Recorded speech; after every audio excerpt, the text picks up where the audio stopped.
Hello दोस्तों, मैं गणेश कुमार स्वागत करता हूं आप सभी का हमारे यूट्यूब चैनल आर के साइंस कोचिंग में। दोस्तों, आपको विगत सूचना के अनुसार पता ही है कि हम द्वितीय श्रेणी की क्विज प्रतियोगिता करवाने वाले हैं और आज हमारा क्विज प्रतियोगिता का प्रथम दिन है। आज है 20 अप्रैल 2020 और हमारा क्विज 20 अप्रैल 2020 से 23 अप्रैल 2020 तक चलने वाला है। इस बीच चार क्विज प्रतियोगिता होंगे अलग अलग विषयों से। तो आज का प्रतियोगिता है फिजिक्स विषय से, यानी भौतिकी विज्ञान के विषय से। दोस्तों, आपको बता दें कि हमारे यूट्यूब चैनल पर जितना ही पढ़ाया गया है अभी तक, उन्हीं में से क्वेश्चन का सेटिंग किया गया है और बेहद ही आसान है। यदि आपने हमारा सारा वीडियोज़ देखे होंगे तो आप अवश्य ही अच्छे नंबर ला पाएंगे। और जो पिछले क्यूज़ में हिस्सा लिए थे उनके लिए भी सूचना है कि आप इस क्यूज़ में भी हिस्सा लें, आप अपनी भागीदारी अच्छे से निभाएं और हमारे चैनल को लाइक, सब्सक्राइब एवं अपने दोस्तों तक पहुंचाएं। देखिए, अगर युद्ध में योद्धा भावी होता है, योद्धा युद्ध लड़ने वाला होता है, दमदार होता है, तो युद्ध जीतने में उतना ही मज़ा आता है दोस्तों। तो आज अगर आप अच्छे स्टूडेंट को हमारे चैनल से जोड़ते हैं और वो इस क्यूज़ में हिस्सा लेता है और फिर आप जीतते हैं तो आपकी खुशी दुगुनी हो जाएगी दोस्तों। ठीक है, तो मैं स्वागत करता हूं अपने यूट्यूब चैनल में इस क्यूज़ के लिए। चलिए हम चलते हैं प्रथम क्वेश्चन की ओर। तो सबसे पहले आ गया कि सब्सक्राइब टू माई चैनल। तो हाँ दोस्तों, सबसे पहले सब्सक्राइब कर लीजिए अगर आपने अभी तक हमारे चैनल को सब्सक्राइब नहीं किया है। और उपहार के बारे में बता दें, लॉकडाउन ख़त्म होते ही आपके डाक पते पर अवश्य ही आकर्षक उपहार आपके घर तक पहुंच जाएगा दोस्तों। ठीक है, चलते हैं। ये रहा आसान सा क्वेश्चन। प्रथम क्वेश्चन है, पानी में प्रकाश की चाल कितनी होती है? पानी में प्रकाश की चाल कितनी होती है? 3 लाख किलोमीटर पर सेकेंड, 2 लाख किलोमीटर पर सेकेंड, 2.25 किलोमीटर पर सेकेंड या फिर 3 गुने 10 के पावर 8 मीटर पर सेकेंड। चलते हैं क्वेश्चन नंबर 2 की ओर। क्वेश्चन नंबर 2 है कांच में प्रकाश की चाल कितनी होती है? कांच में प्रकाश की चाल कितनी होती है? ऑप्शन ए 3 लाख किलोमीटर पर second, option B 2 lakh kilometre पर second, option C 2.25 lakh kilometre पर सेकेंड, ऑप्शन डी 3 गुने 10 के पावर 5 मीटर पर second. Next question, question number 3। Question number 3 क्या कर रहा है? क्या होता है जब प्रकाश विरल माध्यम से सघन माध्यम में प्रवेश करता है? ऑप्शन ए अभिलंब की ओर झुक जाते हैं, ऑप्शन बी अभिलंब से दूर हट जाता है, ऑप्शन सी अपने पूर्व के पथ पर चलता है, ऑप्शन डी इनमें से कोई नहीं। तो सही ऑप्शन को आप फटाक से कमेंट करेंगे ताकि आप फास्ट कमेंट में आगे निकले और ज़्यादातर सही जवाब की गिनती अगर हो तो आप ज़्यादा सवाल के अगर सही जवाब देते हैं तो उसमें ये भी देखा जाता है कि कौन कितना फास्ट है। अगर सेम मार्क आता है, सेम नंबर आता है, तो फिर जो फास्टर होते हैं, जिनके फास्ट आंसर आए हुए रहते हैं, उनको प्राथमिकता दी जाती है दोस्तों। इसीलिए मैं कह रहा हूँ कि आप आसान सा क्वेश्चन है, इसीलिए आप जो है जल्दी यानी फास्ट कमेंट करेंगे। नेक्स्ट क्वेश्चन की ओर बढ़ते हैं। क्वेश्चन नंबर 4 क्या होता है जब प्रकाश सघन माध्यम से विरल माध्यम में प्रवेश करता है?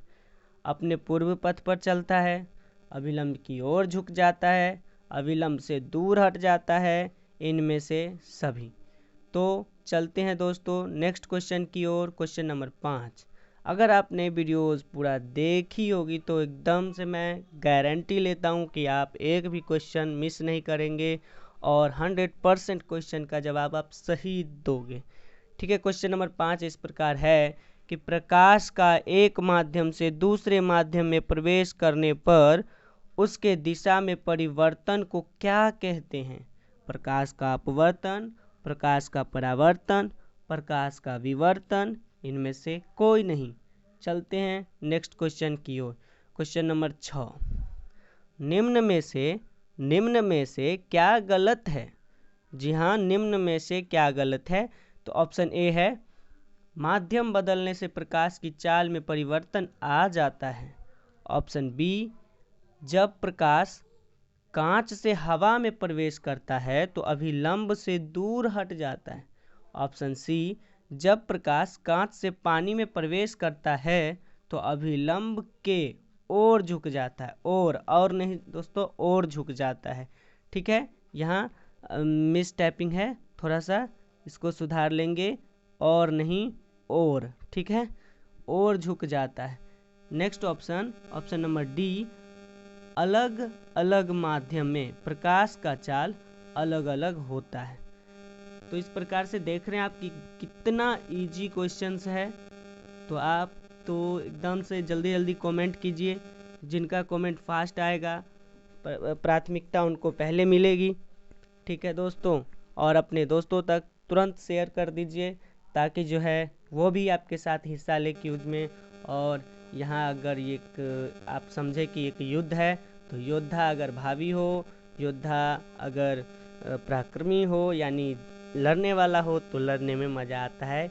यहाँ पर लड़ाई नहीं करा रहे हैं, यहाँ क्यूज करा रहे हैं, यानी कि जो आप जो है टक्कर अपने बराबरी वालों से ले सकते हैं। तो आप जल्दी से पहले शेयर कर दीजिए दोस्तों। ठीक है, तब हम क्वेश्चन की ओर बढ़ते हैं। क्वेश्चन नंबर 7, सर्च लाइट में किस दर्पण का उपयोग किया जाता है? जी हाँ दोस्तों, सर्च लाइट में किस दर्पण का उपयोग किया जाता है? उत्तल, समतल, अवतल, सभी दर्पण का। देखिए दोस्तों, ऐसे क्वेश्चन मैं लेके आया हूँ जो कि सभी तरह के क्यूज प्रतियोगिता हो या फिर बीपीएससी, यूपीएससी और भी स्टेट लेवल के एग्ज़ाम हो, चाहे जो भी कॉम्पिटिटिव एग्ज़ाम हो, सभी में ये क्वेश्चंस पूछे जा चुके हैं दोस्तों। तो सोच सकते हैं आप कि कितना वीवीआई क्वेश्चन सब है। अगर आप इस 30 क्वेश्चन को याद कर लेते हैं तो आपको जो है परीक्षा में कुछ नंबर अंक अर्जित करने में बहुत ही सुविधा होगा दोस्तों। आपकी सफलता का जो रास्ता है आसान हो जाएगा। चलते हैं क्वेश्चन नंबर 8 की ओर। क्वेश्चन नंबर 8 है, रेगिस्तान में मरीचिका देखने के क्या कारण है? मृग मरीचिका की बात कर रहे हैं दोस्तों। मृग मरीचिका क्यों दिखता है रेगिस्तान में? ठीक है, तो ऑप्शन ए, परावर्तन, पूर्ण आंतरिक परावर्तन, अपवर्तन, विवर्तन। तो दोस्तों क्वेश्चन था कि मृग मरीचिका देखने के क्या कारण है। मृग मरीचिका को इंग्लिश में मिराज कहते हैं, तो मिराज बनने के क्या कारण है? परावर्तन, पूर्ण आंतरिक परावर्तन, अपवर्तन, विवर्तन। चलते हैं दोस्तों नेक्स्ट क्वेश्चन की ओर। क्वेश्चन नंबर 9, किस दर्पण को हजामती दर्पण कहा जाता है? ये तो 10th के एग्ज़ाम में हजारों बार पूछा जा चुका है दोस्तों। कई बार कॉम्पिटिटिव एग्ज़ामों में पूछा जा चुका है। अगर आप किसी भी कॉम्पिटिटिव एग्ज़ाम के क्वेश्चन बैंक को उठा लीजिए, ये क्वेश्चन आपको ज़रूर मिल जाता है दोस्तों। चलिए क्वेश्चन नंबर 10 की ओर चलते हैं। क्वेश्चन नंबर 10 है, आपतन कोण और अपवर्तन कोण में क्या संबंध होता है? आपतन कोण और अपवर्तन कोण में क्या संबंध होता है? I बराबर R, I less than R, I greater than R। Option D, B और सी दोनों। चलते हैं क्वेश्चन नंबर 11 के लिए। हीरा के अपवर्तनांक का मान कितना होता है? हीरा का अपवर्तनांक पूछ रहा है दोस्तों। ऑप्शन ए 2.52, 3.42, 2.42 और 1.42। बहुत ही आसान क्वेश्चन है दोस्तों। जल्दी से कमेंट कीजिए, अपने दोस्तों तक शेयर ज़रूर कीजिए एक बार। ठीक है दोस्तों, चलिए क्वेश्चन नंबर 12 की ओर चलते हैं। और क्वेश्चन 12 इस प्रकार से है कि निर्वात में प्रकाश की चाल और उस माध्यम में प्रकाश की चाल के अनुपात को क्या कहते हैं? स्नेल का नियम, अपवर्तनांक, अपवर्तन, परावर्तन। ठीक है दोस्तों, नेक्स्ट क्वेश्चन की ओर चलते हैं। क्वेश्चन नंबर 13, क्या होता है जब प्रकाश वायु से हवा में प्रवेश करता है? ऑप्शन ए, अभिलंब की ओर झुक जाता है। ऑप्शन बी, अभिलंब से दूर हट जाता है। ऑप्शन सी, ए और बी दोनों। ऑप्शन डी, इनमें कोई नहीं। इनमें से कोई नहीं। ठीक है दोस्तों, चलते हैं क्वेश्चन नंबर 14 की ओर। पानी और कांच में कौन सघन माध्यम है? पानी और कांच में कौन डेंस मीडियम है, सघन माध्यम है, ये आपको बताना है। पानी, कांच, ए और बी दोनों, इनमें से कोई नहीं। नेक्स्ट क्वेश्चन की ओर बढ़ते हैं। क्वेश्चन नंबर 15, यदि प्रतिबिंब काल्पनिक हो तो आवर्धन होगा। आवर्धन कैसा होगा? धनात्मक, ऋणात्मक। ऋणात्मक है दोस्तों ये। ऑप्शन बी ऋणात्मक। ऑप्शन सी ए और बी दोनों, इनमें से कोई नहीं। तो इस क्यूज प्रतियोगिता के 50% क्वेश्चन निकल गए हैं दोस्तों, और आशा है कि आप कमेंट भी कर चुके होंगे। ठीक है, थोड़ा सा विलम्ब हुआ है, हमारा टाइम था 8 बजे, लेकिन लेटेस्ट ये 9 बजे तक अपलोड होगा, यानी हो जाएगा। अगले दिन टाइमली जो है हम क्वेश्चन अपलोड कर देंगे।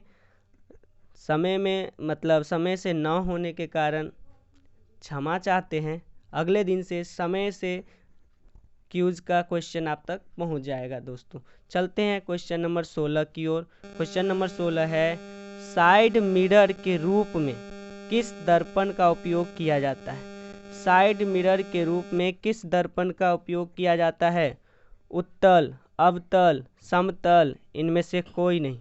नेक्स्ट क्वेश्चन की ओर चलते हैं। क्वेश्चन नंबर 17, अवतल दर्पण में आवर्धन होता है धनात्मक, ऋणात्मक, ए और बी दोनों, इनमें से कोई नहीं। नेक्स्ट क्वेश्चन की ओर बढ़ते हैं। क्वेश्चन नंबर 18,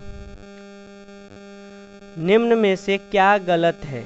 ऑप्शन ए, द्रव की प्रकृति बदलने पर अपवर्तनांक में परिवर्तन होता है। ऑप्शन बी, साफ पानी से भरी बाल्टी की गहराई कम प्रतीत होती है। ऑप्शन सी, सभी माध्यमों में प्रकाश की चाल समान होती है। ऑप्शन डी, इनमें से कोई नहीं। Option D. तो चलिए आगे बढ़ते हैं। क्वेश्चन नंबर 19, और क्वेश्चन नंबर 19 इस प्रकार से है, यदि वस्तु दर्पण की ओर भी वेग से गतिशील होगी तो प्रतिबिंब किस वेग से गति होगी? प्रतिबिंब है दोस्तों, यहाँ पर प्रतिबंध लिखा गया है, मिसटाइपिंग है। प्रतिबिंब है। ठीक है दोस्तों, प्रतिबिंब समझेंगे। इमेज के बारे में पूछ रहा है। ठीक है, क्वेश्चन है क्वेश्चन नंबर 19, यदि वस्तु दर्पण की ओर भी वेग से गतिशील हो तो प्रतिबिंब किस वेग से गतिशील होगी? ठीक है, option A v/2, option C 3v, option B 3v, और ऑप्शन सी पे आते हैं। ऑप्शन सी है 3/2v, ऑप्शन डी है 2v। ठीक है दोस्तों, नेक्स्ट क्वेश्चन की ओर चलते हैं। क्वेश्चन नंबर 20, दर्पण बनाने के लिए शीशे के एक सतह पर किस प्रकार की कलई की जाती है? किस प्रकार की कलई की जाती है? किस पदार्थ की कलई की जाती है? किस पदार्थ से शीशे के एक सतह को कलई करते हैं? Option A bromine, option B silver nitrate, option C पारे, और ऑप्शन डी बी और सी दोनों। नेक्स्ट क्वेश्चन की ओर चलते हैं दोस्तों। क्वेश्चन नंबर 21 इस प्रकार से है, यदि दो दर्पण के बीच का कोण x हो तो उसके बीच रखी वस्तु कितने प्रतिबिंब बना सकते हैं? यदि दो दर्पण के बीच का कोण x डिग्री हो तो उसके बीच रखी वस्तु के कितने प्रतिबिंब बन सकते हैं? x डिग्री अगर किसी दो दर्पण के बीच का कोण है दोस्तों, तो वो कितना प्रतिबिंब बना सकता है। नंबर ऑफ इमेज की संख्या बताना है आपको, ठीक है। यानी एक फार्मूला है, उस फार्मूला को आपको बताना है, नंबर ऑफ इमेज की फार्मूला, ठीक है। ऑप्शन ए 360 डिग्री बट्टा 5, 360 डिग्री बट्टा 2x, 360 डिग्री बट्टा x, 360 डिग्री माइनस x, ठीक है दोस्तों। नेक्स्ट क्वेश्चन चलते हैं, क्वेश्चन नंबर 22। जल के अपवर्तनांक का मान कितनी होती है? जल का अपवर्तनांक बताना है। ऑप्शन ए 2.42, 1.57, 1.52 और 1.33, ठीक है दोस्तों। नेक्स्ट क्वेश्चन की ओर चलते हैं, क्वेश्चन नंबर 23। द्रव में अंशतः डूबे हुए घड़ी का, सॉरी घड़ी नहीं, यहाँ पर छड़ी होना था, ये भी मिस टाइप है दोस्तों, यहाँ घड़ी नहीं, यहाँ छड़ी होना चाहिए, ठीक है। तो द्रव में डूबे हुए छड़ी टेढ़ी दिखाई देती है, क्यों? कारण बताना है।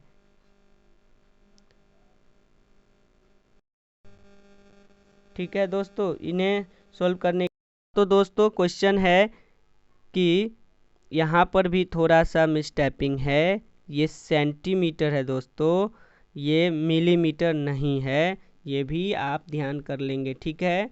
तो यहाँ पर क्वेश्चन था कि 15 सेंटीमीटर फोकस दूरी वाले उत्तल दर्पण के सामने 10 सेंटीमीटर पर, ठीक है, वस्तु दूरी जो है 10 सेंटीमीटर लेकर आप बनाएंगे, ठीक है। तो रखी वस्तु का प्रतिबिंब कहाँ बनेगा? Option A 15 centimetre, 10 centimetre, 6 centimetre, option D 20 centimetre, ठीक है दोस्तों। दोस्तों यहाँ आप देख सकते हैं क्वेश्चन नंबर 25 भी में तो आप देख ही लिए होंगे, त्रुटि है दोस्तों। इसको आप इस तरह से पढ़ेंगे कि प्रकाश का सूक्ष्म कणों से टकराकर छितराने की घटना को क्या कहते हैं? परावर्तन, अपवर्तन, विवर्तन, प्रकीर्णन, ठीक है दोस्तों। तो आप आवाज़ पे ध्यान देंगे और इस तरह से 25 हो गया, 26 हो गया। अब हम क्वेश्चन नंबर 27 की ओर चलते हैं। क्वेश्चन नंबर 27 इस प्रकार से है, क्वेश्चन नंबर 27, 40 सेंटीमीटर दूरी वाले दर्पण के सामने वस्तु को कहाँ रखा जाए कि उसका प्रतिबिंब 20 सेंटीमीटर बनेगा? तो क्वेश्चन नंबर 27 एकदम बिल्कुल ही इसका जो है सवाल गलत लग रहा है, लेकिन मैं इसको सही करके आपको बता रहा हूँ, थोड़ा ध्यान से पढ़िएगा। सॉरी है इस बात के लिए कि क्वेश्चन जो है टाइप करने में गलती हो गया है, ठीक है दोस्तों, जल्दी जल्दी में ऐसा हुआ है, ठीक है। क्वेश्चन नंबर 27 है 40 सेंटीमीटर, एफ लगा दिए हैं, 40 सेंटीमीटर फोकस दूरी वाले, 40 सेंटीमीटर फोकस दूरी वाले दर्पण के सामने वस्तु को कहाँ रखा जाए कि उसका 20 सेंटीमीटर पर, ये प्रतिबिंब नहीं दोस्तों, यहाँ देखिए, उसका 20 सेंटीमीटर पर काल्पनिक प्रतिबिंब बने, ठीक है दोस्तों। आप फिर से इसको गौर से सुनिए, इसका ऑप्शन भी गलत है, इसलिए मैंने ऑप्शन फिर से लिखा है, आप उसको ध्यानपूर्वक आपको समझना होगा दोस्तों, ठीक है। यहाँ है क्वेश्चन नंबर 27, 40 सेंटीमीटर फोकस दूरी वाले दर्पण के सामने वस्तु को कहाँ रखा जाए कि उसका 20 सेंटीमीटर पर काल्पनिक प्रतिबिंब बने। दोस्तों काल्पनिक, इस बात पे जोर दिया गया है, ठीक है दोस्तों, काल्पनिक प्रतिबिंब बने। ऑप्शन है 16.2/3, ऑप्शन ए देख लीजिए दोस्तों, 16.2/3, ऑप्शन बी है 15.2/3 है, 3 है दोस्तों, ठीक है, ऑप्शन बी 15.2/3 और ऑप्शन सी है दोस्तों 16 आप इसको देख लीजिए, क्वेश्चन नंबर 27 का ये जो ऑप्शन सी है, ऑप्शन सी है 16.3/2, क्या है 16.3/2, ये है ऑप्शन सी, ठीक है दोस्तों। ऑप्शन सी ये है, और ऑप्शन डी आपका ये है 18.2/3। ऑप्शन डी क्या है? 18.2/3। दोस्तों इसके लिए तो हम क्षमा चाहते हैं, बहुत ही त्रुटि है यहाँ पर, हद हो गई, लेकिन फिर भी चलिए क्वेश्चन को मैंने अच्छी तरह से इसको बता दिया है। ऑप्शन फिर से देखिए, ऑप्शन ए है 16.2/3, ऑप्शन बी है 15.2/3, और ऑप्शन सी है यहाँ पर, ऑप्शन सी है 16.3/2। यहाँ पर है 2/3, लेकिन यहाँ आप देखिए ऑप्शन सी में 3/2 है, और ऑप्शन डी है 18.2/3। ठीक है दोस्तों, चलिए दोस्तों आगे बढ़ते हैं क्वेश्चन नंबर 28 की ओर। ठीक है दोस्तों, क्वेश्चन नंबर 28 को हम लोग देख रहे हैं। देखिए क्वेश्चन नंबर 28 इस प्रकार से है, एक अवतल दर्पण के सामने 5 सेंटीमीटर ऊंची वस्तु का प्रतिबिंब 10 सेंटीमीटर ऊंची और काल्पनिक बनती है। उस दर्पण की फोकस दूरी 10 सेंटीमीटर हो तो वस्तु को कहाँ रखना होगा? ठीक है दोस्तों, बिल्कुल सही क्वेश्चन, आप आसानी से सॉल्व कर सकते हैं, फॉर्मूला यूज होगा। ठीक है, option A 10 centimetre, option B 20 centimetre, option C 5 centimetre, option D है 15 सेंटीमीटर। ठीक है दोस्तों, क्वेश्चन 29 इस प्रकार से है, क्वेश्चन नंबर 29 इस प्रकार से है। क्वेश्चन नंबर 29 पे फोकस करते हैं। 30 सेंटीमीटर फोकस दूरी वाले अवतल दर्पण से कितनी दूरी पर वस्तु को रखी जाएगी उसका 3 गुना आवर्धित प्रतिबिंब बने? ठीक है दोस्तों, यानी 30 सेंटीमीटर की अवतल दर्पण है दोस्तों, 30 सेंटीमीटर फोकस दूरी वाले अवतल दर्पण में कितनी दूरी पर वस्तु को रखी जाएगी कि उसका 3 गुना आवर्धित प्रतिबिंब बने, 3 गुना आवर्धित प्रतिबिंब बने? ऑप्शन ए 20 सेंटीमीटर या 40 सेंटीमीटर, ऑप्शन बी 20 सेंटीमीटर या 50 सेंटीमीटर, ऑप्शन सी 40 सेंटीमीटर या 50 सेंटीमीटर, ऑप्शन डी 30 सेंटीमीटर या 50 सेंटीमीटर।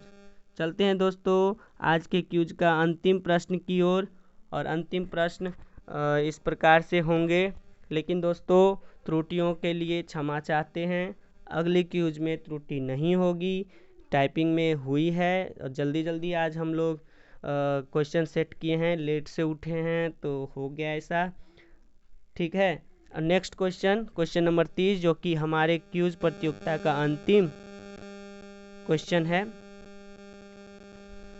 क्वेश्चन नंबर 30, एक दर्पण में चेहरा 2 गुना आवर्धन प्रतिबिंब बनाता है। मतलब एक दर्पण में चेहरा का 2 गुना आवर्धित प्रतिबिंब बनता है तो वह दर्पण निश्चित ही है। कौन सा दर्पण है दोस्तों? उत्तल दर्पण, अवतल दर्पण, समतल दर्पण, इनमें से कोई नहीं। तो दोस्तों जल्दी से कमेंट कीजिए, अब तो अपने दोस्तों तक शेयर कीजिए। ठीक है, और अंत में यही कहना चाहूँगा, यदि आपने सब्सक्राइब नहीं किए तो सब्सक्राइब कर दीजिए। कल भी क्यूज आएगा, परसों भी आएगा, इस तरह से हम लाते रहेंगे, और आपका जो आकर्षक इनाम होगा वो आपके डाक पते पर लॉकडाउन ख़त्म होते ही हम भेज देंगे, आप निराश न हो दोस्तों। ठीक है, तो क्यूज के लिए बेस्ट ऑफ लक। बहुत ही क्वेश्चन आसान है, जल्दी से कमेंट करेंगे, अपने दोस्तों तक शेयर करेंगे। ठीक है दोस्तों, इतना कहते हुए आपको जो है आपके भविष्य के लिए शुभकामना करते हैं हम, और इस क्यूज के लिए बेस्ट ऑफ लक दोस्तों। धन्यवाद।